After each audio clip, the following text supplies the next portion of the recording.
To so poudarki današnjega Pomurskega dnevnika. Znani so športniki in športnice v občini Puconci. V Lendavi zasadili 200 medovitih rastlin. V Ljutomeru bodo nastopile Euridike, ki se nam bodo predstavile v srednjem delu oddaje. Kako so v Pomurju živeli pred tisočletji? Odgovore ponuja nova arheološka razstava v Murski Soboti. Katera domača salama bo letos osvojila naslov najboljše v Pomurju? Vreme jutri bo oblačno, v nedeljo pa se nas bodo, kot kaže, padavine vendarle malce izognile.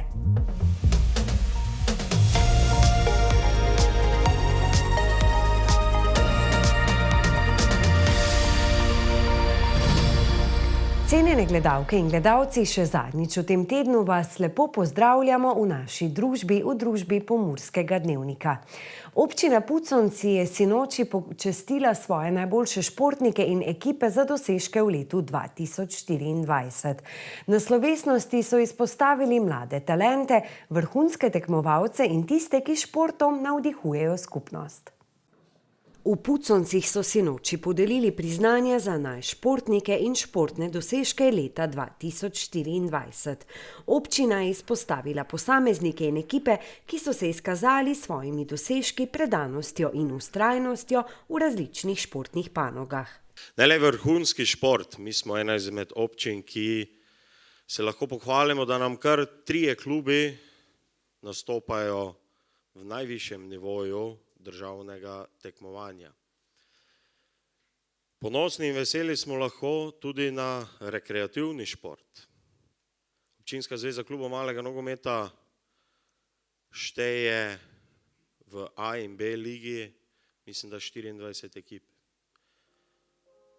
Kar me veseli je to, da se drugi zgledujejo po nas, kako so mi organizirani. Med perspektivnimi športniki so izstopali mladi talenti iz različnih športnih panog, od tenisa in nogometa do motokrosa in odbojke. Naziva športnice in športnika sta letos osvojila namiznoteniška prvaka Blažka Harka in Mitja Horvat, ki sta svojimi dosežki pustila močan pečat na državni ravni. Ti dosežki so več kot le goli rezultati, so zgled discipline, požrtvovalnosti in ljubezni do svojega športa. Skozi šport se učimo, kako se spoprijateljiti s porazi in se z njih nekaj naučiti, kako ceniti zmage in kako graditi skupnost, ki temelji na medsebojnem spoštovanju in podpori. Podeljena pa so bila tudi posebna priznanja za izjemne dosežke posameznikov. Prejeli so jih rekreativni kolesar Dejan Mašič, nogometaš Erik Janža ter športnika invalida balinar Bojan Poredoš in strelec Štefan Bukvič. Seveda čestitke vsem. Bi pa želel izpostaviti še mogoče 2 za mene najpomembnejša člena v razvoju športa v občini. Najprej bi se želel zahvaliti vsem vam, dragi starši, da spodbujate svoje mlade pri svoji športni poti, da jim stojite ob strani, da tudi svoj prosti čas in pa sredstva nekako žrtvujete za to, da se šport v občini Puconci lahko razvija. Potem pa še zelo pomemben člen, strokovni kadri v športu. Tu ne mislim zgolj in samo trenerjev, ampak imamo v mislih tudi vodstvo klubov, upravne odbore, predsednike. Včerajšnji prvi spomladanski dan so v občini Lendava ob pešpoti, ki povezuje pot ob Ledavi z mostom čez potok Črnec, obeležili z lepo gesto. Za novorojene otroke v letu 2024 so simbolično zasadili medovita drevesa, starši pa so skupaj z malčki izobesili na drevesa še tablice z imenom svojega otroka. 50 zasajenih lip za novorojene otroke v letu 2024 je gesta, ki jo je občina Lendava letos drugič zapovrstjo speljala skupaj s Čebelarskim društvom Lendava. Da pozdravimo naše novorenčke iz leta 2024. Seveda malo druženje z starši, da malo pridemo na zrak. Seveda drugo je pa, da v njihovo čast zasadimo medovita drevesa. V Čebelarskem društvu Lendava, kjer so bili tudi pobudniki akcije, so za medovita drevesa izbrali lipo. Lipa je precej pomembna za čebele, prvič zaradi tega, ker cveti v obdobju, ko drugih medovitih dreves več ni v našem okolju. Drug pomen tega je, da z izbiro različnih tipov lipe oziroma podvrst lipe dosežemo, da je to cvetenje podaljšano tudi mogoče na mesec dni.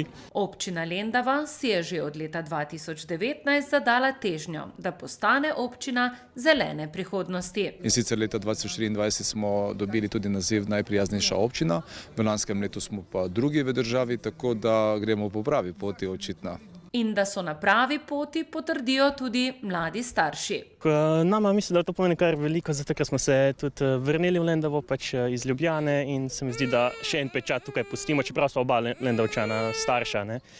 Tako da mislim, da bo to ena res lep spomin tudi za Emo, ko bo velika. Ob tem pa pozdravljajo zasaditev dreves. Je ena prav lepa gesta, pač v smislu, da v občini nisi samo številka, si pač nekaj več. Nekateri starši pa so se odločili lipo svojega malčka posaditi na domačem vrtu. Da lahko otrok vidi vsak dan v bistvu derevo svoje, tudi da ima dostopno, da vidi pač, da je doma posajeno. Pri tem pa ni nepomembno, da so tako v občini Lendava poskrbeli tudi za čebele, nepogrešljive opraševalke, brez katerih ni življenja. V studiu danes gostimo Evo Peserl iz ženske vokalne skupine Euridike iz Ljutomera, ki deluje pod okriljem kulturnega društva Ivan Kavčič. Skupina, ustanovljena leta 2020, je že osvojila več nagrad in navdušuje s svojimi nastopi tako doma kot v tujini. Eva, pozdravljena. Zdravo. V nedeljo 23. marca pripravljate koncert v Domu kulture Ljutomer, ob tem pa ste Euridike zapisale: Euridike pakiramo kovčke, ampak najprej še zapojemo doma. Kam odhajate? Ja, v bistvu odhajamo na tekmovanje v Italijo, v Luko. To je vse v sklopu Toskane, torej tega območja Toskane. Tam bomo 4 dni in pač želimo še zapeti prej doma, pred ko gremo. Koliko članic pa šteje vaša skupina in kakšen je v bistvu vaš glasbeni repertoar? V bistvu ful variira, zdaj ko imamo tekmovanje, se malo ojačamo, pa nas je približno 4 na glas, probamo biti tako nekje 16-15. Zdaj pojemo tudi zabavne pesme, ko se ne pripravljamo na tekmovanje, ko pa se pripravljamo na kakšno večje tekmovanje, pa bolj te klasične. Odvisno, kaj zahtevajo od nas v bistvu. Pa bo zdaj to tekmovanje v Italiji prvo? Mislim, da ne? V bistvu zdaj gremo prvič v Italijo, bili smo pa že lani na Dunaju. Pa tam smo se super odrezali, tako upamo, da smo tudi letos. Kako pa se je v bistvu začela vaša zgodba? Se poznate že od prej? Ste vse ženske dekleta iz lokalnega konca? Ja, v bistvu smo vse iz območja Ljutomera. Večino nas je tudi hodilo na GFML, na gimnazijo. Pa ja, dekline, ki so to ustanovile, so že prej pele pri Romani Rek, naše zborovodkinje trenutne. In so pač želele še nadaljevati glasbeno pot, zato smo se tudi mi ustanovile. Odlično. Kolikokrat na teden pa se dobite tako, oziroma kolikokrat vam znese najverjetneje, ne? Ja, večinoma se dobivamo ob sobotah, zraven pač na GFML imamo en prostor. Zdaj, ko pa se pripravljamo na tekmovanja, pa probamo 2-krat na teden po 3 ure, če nam gre. Kakšne pa so te priprave? Kako to izgleda? To traja 1 uro, celo popoldne, celo noč? Zdaj, če se dobimo 2-krat na teden, probamo imeti vsaj 3 ure vaj.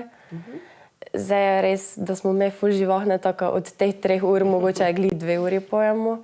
Ampak ja, pač čim več probamo. Kot sva pa že na začetku omenili, v nedeljo pripravljate koncert v Ljutomeru. Seveda si najverjetneje želite podpore, da vas ljudje pridejo poslušati, preden greste v Italijo. Ja, v nedeljo res pripravljamo koncert. v Domu kulture Ljutomer ob 6. zvečer. Pripravila bomo sicer poleg tekmovalnega programa, s katerim bomo pač zastopali Slovenijo v Italiji, tudi naš bolj zabaven program. Tako da bo za vse okuse nekaj, ne? Med zmes imamo še tudi Queen, pa Abo, pa bolj takšne stvari, ki so bolj fajn za poslušati. Odlično. Kaj pa vam pomeni vam osebno petje v skupini? Ja, mi smo se zdaj, vedno vse rečejo, ko smo tako ena mini družinica, ker se res ogromno družimo, tako smo se res ful povezale. In ja, vidi se. Tako da v bistvu še ob strasti do glasbe se še podružite in je to tako eno lepo prijateljstvo tudi, ne?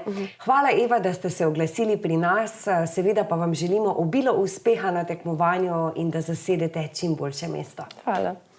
Drage gledalke in gledalci, če želite podpreti glasbeno pot mladih Euridik, se torej v nedeljo 23. marca ob 18. uri udeležite koncerta v Domu kulture Ljutomer in jim tako tudi namenite kakšen prostovoljni prispevek, preden odidejo na pot v Italijo. V Pomurskem muzeju Murska Sobota so včeraj odprli arheološko razstavo Življenje iz zemlje, ki razkriva prazgodovinske naselbine v Pomurju. Na ogled so dragocene najdbe odkrite med gradnjo avtoceste, ki segajo tisoče let v preteklost.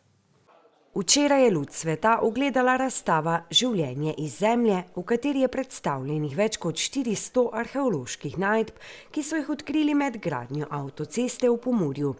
Avtorja razstave sta Branko Kerman in Samo Sankovič. Odkrite so bile številne naselbine in grobišča iz bakrene, bronaste, starejše železne in mlajše železne dobe, ki so dale povsem novo podobo poselitve obmurskih nižav. Razstava je razdeljena na več sklopov. V srednji del predstavljajo kronološko predstavljene keramične najdbe, združene velike vitrini od najstarejšega kulturnega horizonta lasinske kulture in kulture brazdastega vreza v bakreni dobi. Novi blok predstavljajo tipi posodja iz zgodnje bronaste dobe, to je kulture Somočvar, Vinkovci in predmeti horizonta Kiša Poštak in horizonta pramenaste licenske keramike. Sledi posodje srednje in pozne bronaste dobe, v zadnjem delu vitrine pa so na ogled keramični izdelki iz starejše in mlajše železne dobe. Razstavljeno keramično gradivo predstavlja kontinuiteto poselitve in pestro raznolikost keramičnih oblik in ornamentike, ki je ustvarilo prazgodovinsko lončarstvo v Pomurju. Predmeti so razporejeni kronološko in prikazujejo življenje ljudi od bakrene do železne dobe. Ob keramičnih izdelkih so na ogled tudi kovinske najdbe in kamnita orodja, ki pričajo o tehničnem znanju prazgodovinskih skupnosti. Tukaj smo prvič naleteli ob vseh velikih težavah, ki smo jih imeli za investitorji, na najdišča, ki so se navezovala eno na drugo. Tega jaz nikjer še nisem videl in to samo govori, kako uspešno so se človeške družbe, poljedelske seveda, razvijale v tem okolju, v tej pokrajini. Razstava ponuja tudi interaktivne vsebine, med njimi tudi krajše filme, ki prikazujejo nastanek predmetov in razvoj takratnih naselbin.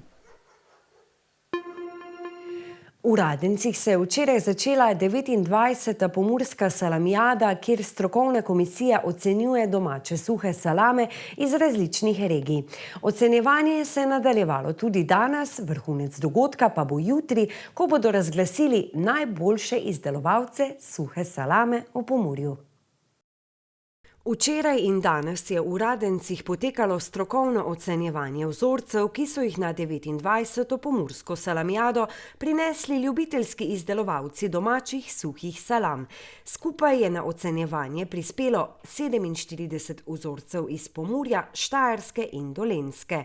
Vrhunec dogodka bo jutri ob 18. uri v restavraciji hotela Radin, kjer bodo razglasili zmagovalce in podelili priznanja najboljšim izdelovalcem vsem. Obiskovalci bodo lahko ob glasbi pokušali ocenjene salame in uživali v prijetnem druženju.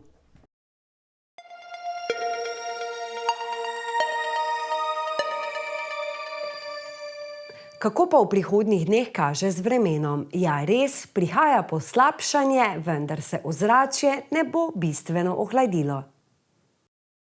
Danes smo se v Pomurju prebudili v jasno jutro, nato pa je oblačnost tekom dneva naraščala. V Krajinskem parku Goričko smo opoldan namerili 13, v Murski Soboti in Radencih 14 ter v Lendavi 15 stopinj. Jutri bo večinoma oblačno, nekaj jasnine bo še na vzhodu. V zahodni in deloma osrednji Sloveniji bo občasno deževalo. Pihal bo jugozahodnik, ki bo v severovzhodni Sloveniji okrepljen. Ob morju se bo krepil jugo. Najnižje jutranje temperature se bodo gibale okoli 7, ob morju 9. Najvišje dnevne pa med 9 in 13 stopinj. Najnižje jutranje temperature v severovzhodni Sloveniji, v Murski Soboti, Mariboru in Ptuju se bodo gibale med 7 in 8, najvišje dnevne pa med 11 in 14 stopinj. V noči na nedeljo se bodo padavine okrepile in razširile nad večji del Slovenije. Ob morju bo pihal zmeren jugo. V nedeljo bo oblačno, občasno bo še deževalo. V vzhodnih krajih bo padavin malo. Veter bo postopno slabel.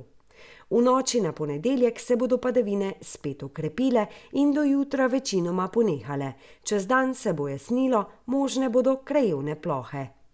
Temperature v Murski Soboti se bodo v naslednjih dneh zjutraj gibale od 9 do 11, čez dan pa med 17 in 18 stopinj. Tako, drage gledalke in gledalci, pa smo prišli do konca oddaje. Hvala za vašo pozornost, z vami bomo spet naslednji teden.